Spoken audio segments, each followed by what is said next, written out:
Good evening and welcome to the ITV News in London. Tonight's main stories. Downgraded but not doomed. The verdict on Lewisham Hospital's future. How people power changed the plans. Now campaigners vow to fight on. Convicted, the man whose gun helped trigger the London riots. And remembering the Great Flood of 1953 and why it shouldn't happen again. Hello, I'm Charlene White. A downgraded accident and emergency department, but the end of the maternity unit. After months of waiting, the people of South East London heard today whether they had won their very public battle to keep Lewisham Hospital just as it is. The Health Secretary, Jeremy Hunt, decided that A&E should stay but be smaller. The maternity unit, though, has been axed. Instead, there'll be a midwife-led unit. The changes are being brought in to rescue a neighbouring trust that's deep in debt. Our political correspondent Simon Harris has the full story of the day that the fate of Lewisham Hospital was decided. A victory of sorts, not as far as these campaigners are concerned. Just hours after the government gave some ground in the battle for Lewisham Hospital, another protest was underway. It's devastating where the word vandalism is being used by a lot of people here. This is vandalism against our hospital, against the building that is a new building.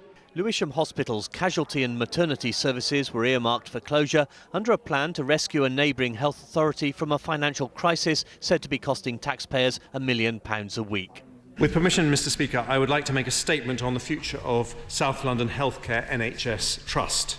In the Commons, the Health Secretary revealed the scale of the cuts. In a surprise move, Lewisham's accident and emergency unit will stay open but handle fewer patients. A quarter will go elsewhere. The maternity unit will be axed and replaced by a birthing centre run by midwives. The Health Secretary claimed these and other changes will help save 100 lives a year. The fact that it was their neighbour that got into these problems and that Lewisham is a good hospital feels terrifically unfair, and that's why I wanted to make sure that we had a solution that I could look people in Lewisham in the eye and say, look, this is actually going to give you better care. But along with the maternity ward, Lewisham's intensive care unit will also shut. Campaigners say the new arrangements are not just a fudge, but confusing. I'm not convinced that this deals with the range of emergencies that people in Lewisham want to go to their local hospital for. So parents whose children are desperately ill in the middle of the night, where are they going to go? The thing that also hasn't yet arrived is the agreement of the local doctors. And as I understand it, NHS changes confirmed by the Prime Minister need the agreement of local doctors before they should go ahead. I now want to hear what they think of the new plans when they've had time to digest them. Tonight, Lewisham Council announced it was consulting lawyers about a possible legal challenge. In the Commons, Labour offered this withering verdict. We have seen another chapter in the unfolding omni-shambles that is this government. This one, sadly, this chapter could be titled the Lewis Shambles. The fight for Lewisham Hospital is still on. Simon Harris, ITV News, Westminster. Well, as we saw in that report, campaigners are continuing their protest against the changes tonight. And our reporter Paul Brand is with those protesters. Paul.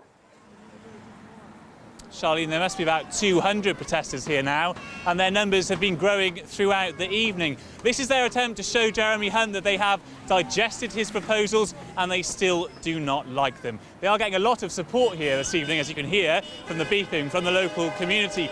A lot of people tooting their horns like that. Of course, this is a very well-known campaign in Lewisham, a campaign I have spent the day with as they vow to continue their fight. For a while, there was tension. Within minutes, it was frustration. Outrageous! And then, finally, all-out exasperation. Rubbish! Months of shouting, silenced within half an hour as the Health Secretary delivered his decision. For them to be not listening to a whole London borough is downright political suicide, because we will step up this campaign and we will shame them, because they should not be doing this to a hospital like Lewisham Hospital that is much needed and very successful. It is outrageous. I feel absolutely livid. I have I would like to go and tell Jeremy Hunt exactly what I think of his ridiculous, outrageous and ludicrous proposals. I think it's important that the people who have been following this campaign, who have been supporting this campaign, understand that we're not taking this answer at face value. We're going to continue to fight. 1, 2, 3, 4, 5! Keep our NHS alive! It is a fight with huge momentum. 25,000 marched onto the streets on Saturday, a campaign powered by people, but also by politicians. MPs from all parties have repeatedly handed in petitions against the plans. And earlier this month, Millwall Football Club even joined the campaign. But not all have been able to voice their concerns. Speaking exclusively to ITV London, this GP claims many doctors are being silenced by the fear of punishment if they speak out, which is why we've protected his identity. What were you told would happen to you if you did speak out against these proposals? The impression has been created that if we don't accept the proposals, the alternative would be worse and potentially may have a greater impact on our GP surgeries. A lot of healthcare workers feel their jobs might be on the line if they speak out openly in support of the Lewisham campaign. Were they told that they might face consequences if they did speak out? Some colleagues have expressed sentiment to that extent. But these mothers won't be silenced. They're planning a legal fight. They may have lost at home, but they intend to win in court. Paul Brand, ITV News. Well, Dr. John Meal is a consultant physician and endocrinologist at Lewisham Hospital, and he joins me now. What do you think about today's decision? Well, I can tell you we're really rather devastated by the decision. I think it's a major day for this community, for this hospital, and probably for the NHS. It came, I guess, as no surprise, but we are devastated. It's not a victory, as some people have described it. It's not even a Pyrrhic victory, it's a disaster. Well, I mean, 24 hours ago, you were under threat of complete closure for A&E services. So do you not see at least that it's a partial victory? I suppose one could describe it as a partial victory. However, we seem to have created some new tier of healthcare, which I don't fully understand, this sort of UCC plus, this A&E light. I don't understand how that's going to work. I don't understand how people know prior to coming into hospital for imaging and diagnostics how unwell they are. I don't know who's going to determine those things, and I'm not sure it's going to function terribly effectively, to be honest with you. So in terms of the doctors that are at the hospital now, does anyone have any idea of what this will mean in logistical terms? Are we talking about job cuts down at the hospital?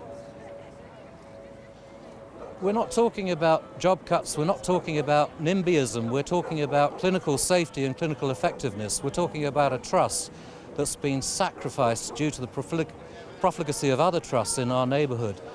I don't know what's going to happen. What I do know is that Lewisham Hospital is still open now. It's going to remain open. We're going to continue to provide high-quality services to our community. We are not going to allow those services to be ripped apart until other safe services are in place. So do you know what will happen then to other services within the southeast area? Because of course they now have to take on patients that you won't be able to now in Lewisham. Do you think it's sustainable, this plan? Not in the current form and not with the amount of services that are available. We've had a fantastic campaign here. We've been supported by the 3 Lewisham MPs, but we've had cross-party support from other MPs outside of our region who have been very clear about the knock-on effects at King's College Hospital up the road, at QEH itself, possibly even at GSTT. We take 125,000 attendances a year in the ED here. We admit between 13 and 15,000 people under acute medicine every year. We have 4,200 births. There is not the capacity in the system at present to deal with that. OK, well, Dr. Meal, thank you very much for joining us. It's a pleasure. Thank you. Now, we know these changes will go ahead, but what impact are they going to have on patients who use Lewisham Hospital for emergency care? Other hospitals in the area will have to pick up the burden. Hospitals whose patients claim are already stretched and struggling to cope themselves. Maria Chatterjee now on the future of healthcare in South London. These hospitals will pick up the patients that Lewisham can't. The Department of Health say they'll get a higher standard of emergency care, spending only 2 minutes more in an ambulance to access these specialist services. Well, it's not entirely clear what this half and half decision about the accident and emergency will actually mean in practice, because it hasn't been defined how they'll decide who's not going to go to Lewisham. What is clear is that the remainder of the proposals from the administrator, which involve cuts in emergency medicine, emergency surgery, critical care and children's services, still seem to remain intact. So the hospital still loses plenty of services, and of course the people of Lewisham will have to travel a lot further to access those services in other hospitals that they probably would not have chosen to go to. So all of the patients who would normally be rushed to the casualty department in Lewisham will now have to go elsewhere. Campaigners are questioning the knock-on effect. Will patients continue to get the level of care they need, and will hospitals like this one be able to cope? The people we spoke to at the Queen Elizabeth said they feel the hospital is already under pressure. You go and sit in there for 7 or 8 hours in the A&E. How long are you going to sit when it's doubled? They just can't cope. They cannot cope. And that's all. I don't know what else to say. It's madness, absolute sheer madness. Basically, what will happen when you have an emergency like A&E? So what will happen? They will have a lot of things. So what about the staff? What about the space? All of those things should be taken into consideration. The administrator's final report sets out a 3-year time period for service changes to take place. In a statement, they say, during this time, there would be a required expansion of A&E capacity at other units in South East London in terms of physical space and numbers of senior medical and nursing staff to be able to treat an increase in patients.